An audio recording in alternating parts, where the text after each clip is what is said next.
Marie-France, est-ce que tu peux nous donner ta citation préférée, celle qui a eu de l'importance dans ta vie? Oui, tout à fait. En fait, celle qui a de l'importance actuellement, parce que je pense qu'on est toujours en évolution. Oui. Ça parle de vision. Et ça dit, une vision sans action est un rêve. Une action sans vision est une corvée. Une action avec une vision, c'est l'espoir du monde. Ça me fait penser au yin et au yang. Tu sais, le blanc dans le noir et le noir dans le blanc. Okay. Pour moi, l'action, ça représente le yang, donc l'énergie du masculin, parce que le masculin est vraiment en action.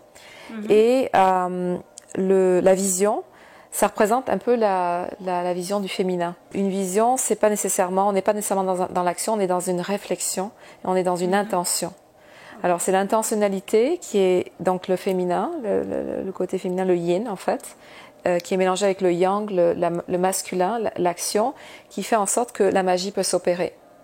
C'est pour ça que ça dit, donc si on la reprend, une vision sans action est un rêve, parce que ça reste juste un état de rêve si on fait juste penser et rêver à toute la journée longue, mais il y a aucune action qui se fait, il y a aucune manifestation plutôt. Ou alors donc tu tombes dans l'autre extrême, donc ça serait une action sans vision. Alors c'est sûr que tu peux toujours être dans le to do, on est en Amérique du Nord et on est toujours dans les choses à faire, on fait notre liste des choses à faire à tous les jours, to do, to do, to do, mais on dit on n'est plus des human beings, on est des human doing. Alors comment est-ce que des êtres humains, on est des êtres faisants. En faisant, exactement. Et ça, c'est parce qu'on est toujours dans l'action. Et des fois, on est dans l'action, on court, mais on ne sait même pas pourquoi on court. Donc, c'est pour ça qu'on dit une action sans vision est une corvée. Mais là, quand on met les deux ensemble, c'est ça qui est la magie. Une action avec une vision, c'est l'espoir du monde. Bonjour, ici Blandine de Maillard du blog Même pas peur. Et aujourd'hui, j'ai le plaisir d'accueillir Marie-Françoise Dayan qui est, je pense, on peut dire coach de vie. En se faisant coacher, c'est pas vraiment le coach qui va ouvrir, mais on va juste être un support pour que la personne puisse vraiment vivre son plein potentiel.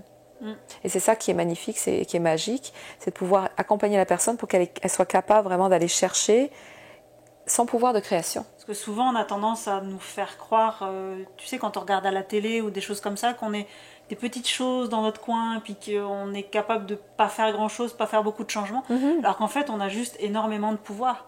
Exactement. Et ce que j'aime bien dans ton approche, et c'est l'approche que moi justement aussi je veux faire à travers mes coachings, c'est que justement tu fais prendre conscience à la personne qu'elle est puissante, qu'elle est capable et qu'elle est créatrice de sa vie. Tout à fait.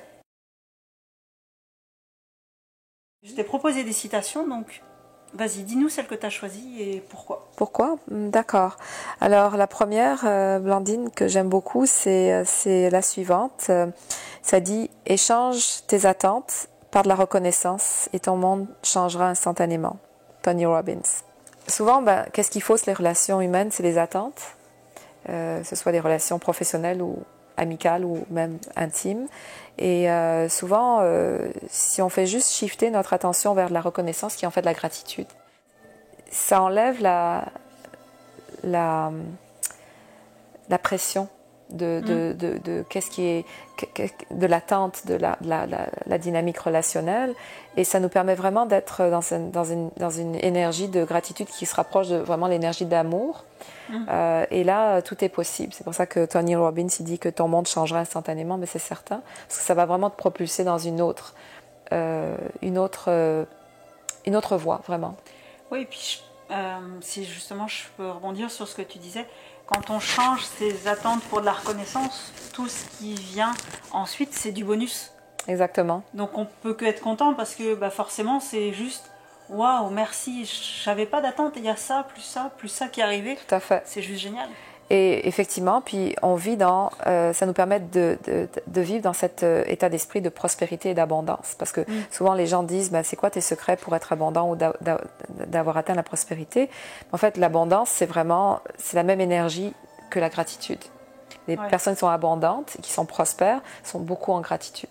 Oui, on a l'impression souvent que c'est l'abondance qui est venue d'abord et la gratitude qui est venue ensuite, alors qu'en fait, c'est la gratitude d'abord et à ce moment-là, l'abondance... Ça ouvre la voie, ça ouvre la porte. Le féminin, c'est une force absolument incroyable parce qu'on est capable d'aller vraiment profond, on est capable de sentir, de percevoir, d'anticiper les situations, de ressentir qu'est-ce qu'il ne peut pas être ressenti normalement, qui n'est pas visible. Alors ça, c'est une force incroyable. Notre peur la plus profonde n'est pas que nous ne soyons pas à la hauteur. Notre peur la plus profonde est que nous sommes puissants au-delà de toute limite. En laissant brillant notre propre lumière, nous donnons inconsciemment aux autres la permission de faire de même. Je pense que souvent on a peur de nous-mêmes. On a peur de notre puissance. Donc il n'y a rien d'exaltant. Ça c'est juste une partie de la citation, mais l'autre partie du texte, elle disait il n'y a rien d'exaltant de se retrécir et de se faire tout petit pour éviter d'être une menace pour les autres. Oui, d'éviter de faire de l'ombre aux autres. Voilà, alors que parce que c'est l'inverse, plus on va étendre notre lumière et on va étendre nos ailes, plus on va être capable de donner inconsciemment la permission aux autres de faire la même chose. Et puis surtout, un exemple pour nos enfants, un exemple pour notre famille, un exemple pour la société en général. Ça prend du courage. Oui. Ça prend du courage de le faire. Et c'est surtout qu'il y a des gens qui vont nous dire mais pour qui tu te prends de vouloir faire ceci ou cela, mais c'est juste eux parce qu'ils voient que toi tu arrives à t'élever et qu'eux ils se sentent accrochés avec leur boulet personnel et qu'ils n'arrivent pas à s'en sortir. Donc c'est quelque part c'est le meilleur des compliments en fait quand on nous dit ça.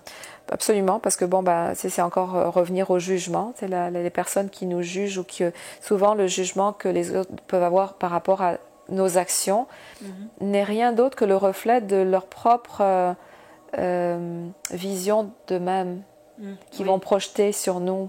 Oui.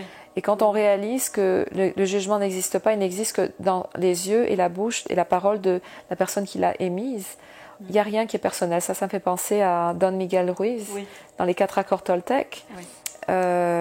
Et il parle beaucoup de ça. Il dit, mais le jugement, c'est comme une flèche empoisonnée. Alors, dans la tradition Toltec, il disait, cette flèche, si tu es capable de l'anticiper, de la voir arriver, tu es capable de l'arrêter avant qu'elle rentre dans ton corps ou dans ton âme, ou avant que tu l'achètes finalement, avant que tu achètes ce mensonge. Oui. Et malheureusement, on a acheté toutes sortes de mensonges depuis qu'on est enfant.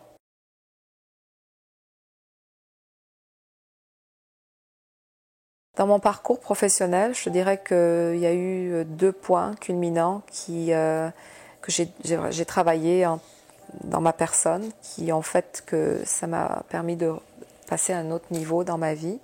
Le premier point, c'était il y a une dizaine d'années. Okay. Je travaillais pour une entreprise et j'avais la croyance que pour réussir dans la vie, il fallait travailler pour autrui. Parce que depuis que je suis enfant, on m'a dit il faut que tu trouves une bonne entreprise où tu vas peut-être changer d'entreprise, mais tu as le parcours professionnel d'évoluer dans une entreprise, etc. Puis j'ai vraiment dû passer à travers la peur de casser justement cette croyance pour pouvoir travailler pour moi-même. Le deuxième point dans ma vie, je te dirais que c'était il y a 2 ans. Okay. J'étais à l'aise financièrement, ça se passait bien, mais je sentais que j'avais un petit peu dédié ma passion de l'immobilier et ça l'avait déteint dans tous les autres aspects de ma vie, dans le sens que je travaillais 7 jours semaine. Oui, j'étais passionnée, oui, j'aimais ce que je faisais, oui, j'étais à l'aise financièrement, mais il me manquait mon aspect social, l'aspect relationnel. Donc, il y a 2 ans, je te dirais 2 ans et demi maintenant, j'ai décidé de faire des changements. Puis j'ai décidé de sortir complètement de ce domaine-là pour justement rentrer dans le coaching. C'était vraiment la peur de l'inconnu, la peur de sortir de ma zone de confort. Okay. Et ça, je me rends compte aussi avec mes clients qui sont bien nantis, des gens qui sont bien à l'aise financièrement, que c'est le plus gros obstacle, c'est de se dire, OK, est-ce que je suis capable de décrocher aujourd'hui, de faire complètement différent, de me réinventer complètement et d'aller vraiment dans mon cœur pour aller voir, pour aller chercher justement cette vision, comment je voudrais me sentir dans 5 ans dans ma vie. Et quand je me suis posé cette question, la vision du groupe d'investissement immobilier n'était plus là. Et donc là, j'étais confrontée à moi-même, dire OK, fait que je peux continuer là-dedans, mais je vais aller contre moi-même, ou je vais donc suivre une autre voie, la voie de mon cœur, qui me dit OK, décroche, fais quelque chose de complètement différent.